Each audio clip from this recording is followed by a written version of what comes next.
Bunso Vlog.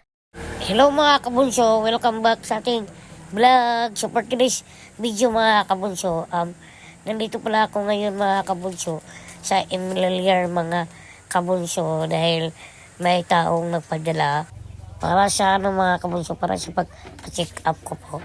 Ito lang talaga yung pinagtahan ko dito sa bayan. At si Papa, si Mama yung kasama ko dito mga kabunso. Sana mga kabunso, pumirma na ako para makulong. Huy, nabira na. Pumipirma na talaga ako dyan mga kabunso para makuha na yung pera. Laking tulong na to sa akin mga kabunso para sa akin papacheck up. Bayon niya lang, hindi lang ako ID. Kailang tanon ba ako. At ayan na mga kabunso, nakuha ng pera. Nahulog pa ang piso. Uy, ito na mga kabunso. Na-receive ko na talaga mga kabunso. Tapos kinuha ko na yung ID. Tapos yung pera. Thank you so much sa nagbigay dito. God bless po. More blessings to come. Pagkatapos kumuha ko ng pera mga kabunso, nandito na ako sa babao ng ante kasi mainit. Tapos pinasuyo ko kay mama na mapabili ng ulam. Uuwi na kami pagkatapos nito. At ayan na mga kabunso, pinapush forward ko na kasi hindi na ako nakapag-video habang nagbiyahe kami. Kumain na talaga agad ako mga kabunso pagdating kasi mag-take pa ko ng gamot. Tapos 12 o'clock na yan. Binilisan ko na talaga yung pagpakain ko mga kabunso para mabilis akong kumain. Pero kunti lang naman yung rice ko mga kabunso kasi lalo akong tumaba pag damihan ko yung rice. At ayan, nakita niyo naman na mabilis akong natapos yung pag-ubos ng kanin mga kabunso. Yung ulam pala namin dyan mga kabunso, yan yung binili namin sa bayan. Yung pansit tsaka gulay po kasi importante na talaga yung gulay sa akin mga kabunso.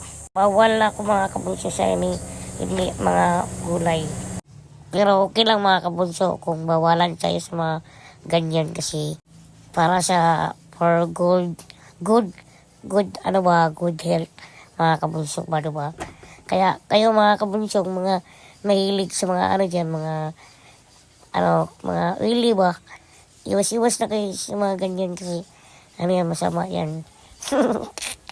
Uy, advice lang naman Sa totoo lang talaga mga kabunso, kasi yung pag-take ng gamot ko mga kabunso, need talaga mga kabunso ng magpaway sa kadali ba kay nagkahuman bitog kaon, need siya paway para ang pagkaon ako kay makuan ba bitaw maano sa tanan ba, ma-repress sa tanan ba.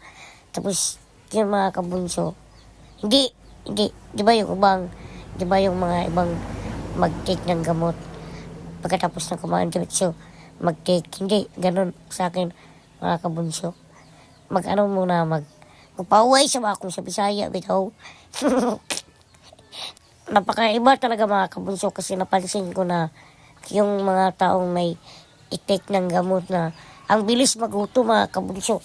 Kahit kung baga kakain ako ngayon, mamayang mga kabunso, mga I think 3 minutes gugutumin na talaga ako mga kabunso. Ganyan talaga kapag may take yung tao na gamot. Imbis mag-diet tayo. Hindi tayo makaiwas. Kaya ako po yung mga kabunso sa aking pagtitake. Sana maging okay na ako mga kabunso. Na hindi na ako matake tapos mahinto ko na to in God's will. Siyempre, trust lang tayo kay God na matapos ng lahat, diba? Yung pagtitake ng gamot. Thank you for watching mga kabunso. God bless po. See you in next vlog.